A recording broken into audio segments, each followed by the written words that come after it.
तो चलिए, आपके इंतजार की घड़ियां खत्म हो चुकी हैं। शालिनी को उसका प्यार, उसका पति, उसका सब कुछ मिलने वाला है। आप सब लोग यही कहते थे कि शिव प्रसाद बाहर क्यों घूम रहा है, वो अपने घर क्यों नहीं जा रहा। आज वो अपने घर जा रहा है। शालिनी के सामने जब वो जाकर खड़ा होगा तो क्या होगा। परशुराम की वापसी ने इस एपिसोड को और भी मजेदार बना दिया है। इसकी फुल अपडेट जानने के लिए चलिए फटाफट से सर्व एक्सप्लेन को सब्सक्राइब कर लें। एपिसोड के आते ही आपको नोटिफिकेशन मिल जाएगा। तो चलिए करते हैं फुल एंजॉय। हम देखते हैं शिव प्रसाद बलराम से कहता है कि वीडियो रिकॉर्डिंग चालू कर, और खुद बब्बर की कनपटी पर गन रख लेता है। बब्बर शिव को कहता है गोली मत चलाना, और शिव उससे पूछता है कि मुझे किसने मारा था, जल्दी बोल नहीं तो आज तेरी खोपड़ी खोल दूंगा और तेरी कहानी का दी एंड कर दूंगा। बब्बर झूठ बोलता है। वो कहता है कि गोली शालिनी ने चलाई थी। शिव उसे मारने लग जाता है। वो कहता है मुझे सच बता, बात क्या है। शालिनी के सर पर तो चोट लगी थी जिसकी वजह से वो बेहोश हो गई थी। अगर वो मुझे मारना चाहती थी तो बेहोश कैसे हो गई। अगर बब्बर आज तू सच नहीं बोला तो तू मारा जाएगा मेरे हाथों से। जब कोई बब्बर जवाब नहीं देता तो शिव प्रसाद खुद को रोक नहीं पाता। वो उसके कंधे पर गोली चला देता है जिससे वो दर्द से चीखने चिल्लाने लग जाता है। अगर शिव प्रसाद इतना गुस्से में होता है, वो कहता है अगर नहीं बोला तो आज मैं तुम्हें मार ही दूंगा। तभी बब्बर इतना घबरा जाता है और शिव प्रसाद को सब कुछ बताने लग जाता है जो हमें आगे के एपिसोड में पता चलेगा। शिव प्रसाद को उसकी बातें सुनकर यकीन होने लग जाता है कि उसकी शालिनी ने उस पर गोली नहीं चलाई थी। शिव बलराम से कहता है कि वीडियो रिकॉर्ड कर लिया। बलराम कहता है सब कुछ अच्छे से हो गया। शिव कहता है कोर्ट के लिए इतना ही काफी है, अब चलो। बलराम कहता है लेकिन कहाँ। शिव कहता है मुझे घर जाना है, बहुत दिन हुए अपने बच्चों से मिला नहीं हूँ, मैं अपनी शालिनी से नहीं मिला हूँ। बलराम कहता है लेकिन इसको यहाँ पर छोड़कर। शिव कहता है देख तो सही कौन आ रहा है। तभी हम देखते हैं ऑफिसर सुशांत पुलिस के साथ वहाँ पर पहुँच जाते हैं। सुशांत कहते हैं राजू तो यहाँ पर है, तो इसे लेकर चलो। ऑफिसर बब्बर से कहते हैं तुमने ही छिड़वाया है ना राजू को। लेकिन बब्बर के गोली लगी थी, वो कुछ नहीं बोलता। पुलिस सभी गुंडों को पकड़कर वहाँ से ले जाती है। सुशांत आसपास देखते हैं लेकिन उन्हें और कोई नहीं दिखाई देता।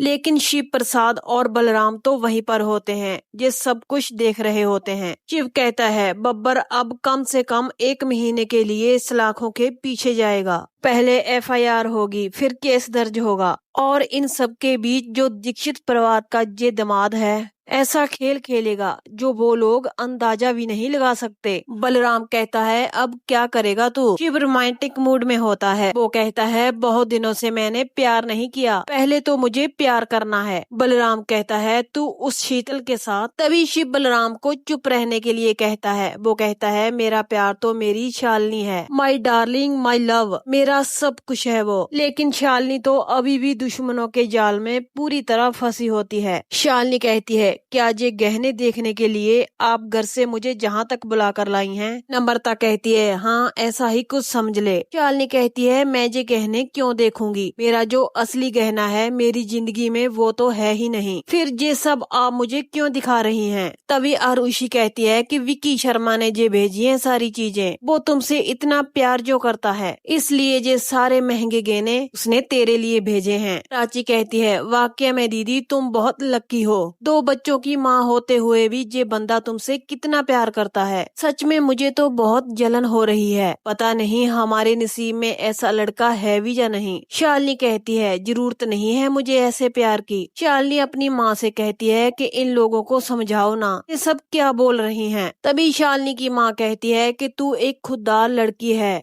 पता होना चाहिए कि अकेले जिंदगी कैसे गुजारनी है, तू अपनी जिंदगी अकेले बिता। इस विकी ने तुम्हारे लिए गहने भेजे हैं और सबके लिए कपड़े, क्या कुछ नहीं भेजा उसने। तभी मनीष कहता है सही कह रही हैं आप वहनी, मैं तो कहती हूँ इस मनीष ने जितनी बड़ी बदतमीजियाँ की हैं उतनी ही बड़ी इसको सजा मिलनी चाहिए। मनीष कहता है भेजेगा भी क्यों नहीं, हीर लड़का है, बड़े खानदान का बेटा है, हैंडसम है। शालिनी तो हमारी बात समझने की कोशिश कर, तू उससे प्यार भी करती है और तुम लोगों का रिश्ता भी है, तू उसके साथ होटल रूम में भी ठहरी थी। ये मनीष कितनी घटिया बात करता है। तभी भूमिका मनीष को रोकती है और कहती है कि पापा आप अपनी हद पार कर रहे हैं, आपको नारी का सम्मान करना चाहिए और शालिनी तो आपकी बेटी जैसी है। उपकरण कहता है भूमिका तुम कुछ ज्यादा ही बोल रही हो। भूमिका कहती है मैं जो बोल रही हूँ सही बोल रही हूँ। मनीष मल्हार से कहता है दादा आप ही देखिए ना। मल्हार शालिनी को कहते हैं तुम मेरी बेटी हो, भले ही मैंने तुम्हें घर से बाहर निकाल दिया था कि प्रसाद के साथ तेरी शादी एक्सेप्ट नहीं की थी मैंने, लेकिन विकी शर्मा के साथ ये शादी एक्सेप्ट कर ली है मैंने। उसे इस घर का दामाद बनने की मंजूरी दे दी है मैंने। शालिनी की माँ कहती है कि जी क्या बोल रहे हैं आप, अभी कुछ ही दिन हुए हैं ने अपना पति खोया है। अभी नम्रता कहती है जी क्या बोल रही हैं आप, इसने पति खोया नहीं बल्कि मारा है। कानून भी कहता है कि इसने अपने पति का खून किया है। शालिनी चीख चीख कर कहती है कि मैंने अपने पति को नहीं मारा है, लेकिन सब लोगों ने ठान लिया था कि शालिनी को गुनहगार ठहराना है, कोई भी उसकी बात नहीं सुनता। शालिनी कहती है मेरी जिंदगी में अंधेरा छा गया है। मनीष कहता है छोड़ना शालिनी, ये क्या नाटक कर रही है। तभी वो विकी को अंदर आने के लिए कहता है। विकी अंदर आता है और मनीष के पैर छूने लगता है। मनीष कहता है मेरे पैर छूने की जरूरत नहीं है, अगर प्रणाम करना ही है तो दादा को करो। शालिनी की आई कहती है कि जी क्यों आया है जहाँ पर। कहीं पर भूमिका कहती है इसको अंदर आने की परमिशन किसने दी। भी नम्रता कहती है कि मैंने उसे जहाँ पर बुलाया है, मेहंदी की रस्म सामने है और मुझे इसमें कोई गड़बड़ नहीं चाहिए। और शालिनी तुम ये नाटक बाटक सब बंद करो,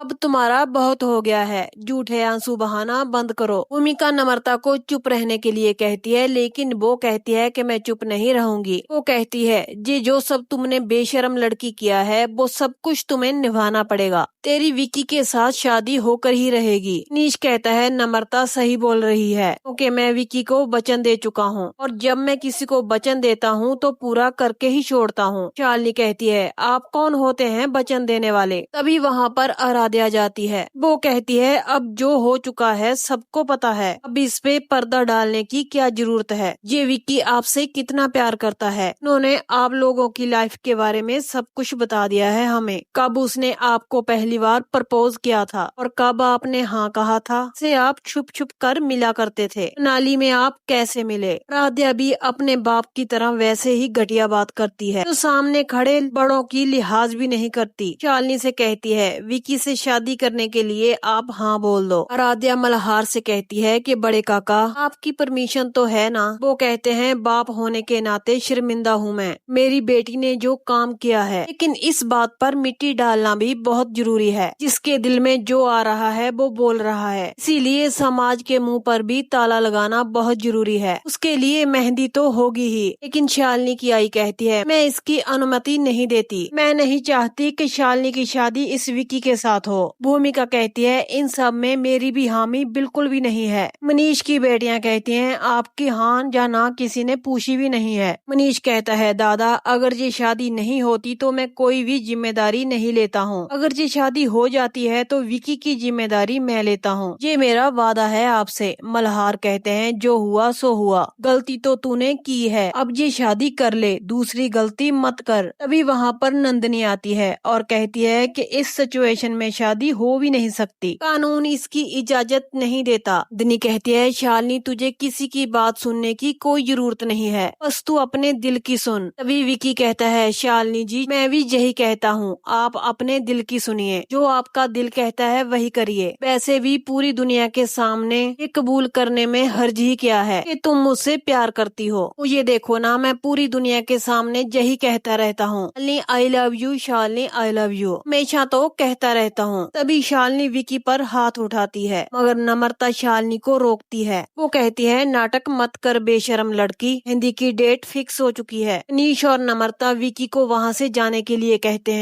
हैं एक बात याद रखना, अब दादा का आशीर्वाद तुम्हारे साथ है, इसलिए इस घर से तुम्हें अब कोई नहीं निकालेगा। और हाँ इस घर में तुम्हारा पूरे मान सम्मान के साथ स्वागत दामाद की तरह किया जाएगा। तभी शालिनी को एक कॉल आती है जिसमें कोई कहता है कि आपके चिंटू को किडनैप कर लिया है, आप जल्दी से घर आ जाइए। जी सुनते ही शालिनी चीखने चहलाने लग जाती है। तभी वो बंदा फोन काट देता है। शालिनी वहाँ से भागे भागे जाती है। शालिनी की आई कहती है बेटा क्या हुआ। शालिनी कहती है माँ किसी ने चिंटू को किडनैप कर लिया। ये सुनते ही सबके होश उड़ जाते हैं। विकी कहता है रुको, मैं भी चलता हूँ तुम्हारे साथ। शालिनी कहती है कोई नहीं जाएगा, मैं एक माँ हूँ, नारी हूँ, अपनी औलाद को बचाने के लिए कुछ भी कर सकती हूँ, कोई भी मेरे पीछे नहीं आएगा। शालिनी वहाँ से चले जाती है। तभी नंदिनी अपने पापा मल्हार से कहती है मुझे पता है आप टूट चुके हैं, पर इतना भी मत टूटिए कि आपकी बेटी बलि का बकरा बन जाए। शालिनी चौल में पहुंच जाती है, चिंटू को पुकारते हुए भाग रही होती है। तभी शालिनी को उसकी आई का फोन आता है। वो कहती है चिंटू कहाँ है, बिल्कुल भी मत घबरा, हम सब तुम्हारे साथ हैं। विकी कहता है मुझे फोन दीजिए। शालिनी से कहता है मैं भी तुम्हारे साथ हूँ, मैं अभी ऑफिसर को कॉल करता हूँ। नीश कहता है उससे कहो मैं भी उसके साथ हूँ। वहीं पर विकी कहता है ये बच्चे मेरे हैं और मैं इनको कुछ नहीं होने दूंगा। शालिनी गुस्से से उसको कहती है कि फोन रखिए। शालिनी जब अपने घर पहुंचती है तो उस चिंटू कहीं नहीं दिखाई देता। शालिनी सोचने लग जाती है, कहती है ये सब कुलकर्णी ने या फिर कबीर ने किया होगा। भी शालिनी का कोई मुंह दबा देता है। शालिनी उसके मारने ही वाली होती है। तभी वो अपने सामने वो देखती है जो उसने कभी सोचा भी नहीं होगा। उसके सामने उसका शिव, उसका पति, उसका प्यार होता है। वो दोनों एक पल के लिए चुप हो जाते हैं और एक दूसरे की ओर देखते ही रहते हैं। शालिनी शिव को छूती है, उसे ऐसा लगता है कि ये एक सपना है। शालिनी कहती है कि आप जिंदा हो। शिव कहते हैं तुम्हारे सिंदूर और मंगलसूत्र ने मुझे जिंदा रखा है। शालिनी रोने लग जाती है। वो कहती है कि मैंने आपको गोली नहीं मारी थी, मैं आपको मारने की कोशिश कभी नहीं कर सकती। वे शिव शालिनी के मुंह पर हाथ रखता है और कहता है कि मुझे पता है, अगर तुम रो मत। शिव शालिनी को गले लगाता है और कहता है कि देखो अब मैं आ गया हूँ। शालिनी कहती है चिंटू कहाँ है? शिव कहता है सब ठीक है। शालिनी कहती है ये सब क्या था? शिव कहता है नाटक था, सीता मैया भी लंका में थी एक वक्त पर और मेरी पत्नी भी उन्हीं की तरह लंका में थी। उद्धार तो करना ही पड़ेगा, एक फोन ही काफी था, मैं जानता था कि तू दौड़ कर आएगी जहाँ पर। शालिनी शिव के थप्पड़ लगाती है और रोने लग जाती है। वो कहती है कि तुम बहुत गंदे हो, कोई इस तरह का मजाक करता है क्या? शिव कहते हैं कि मुझे पता है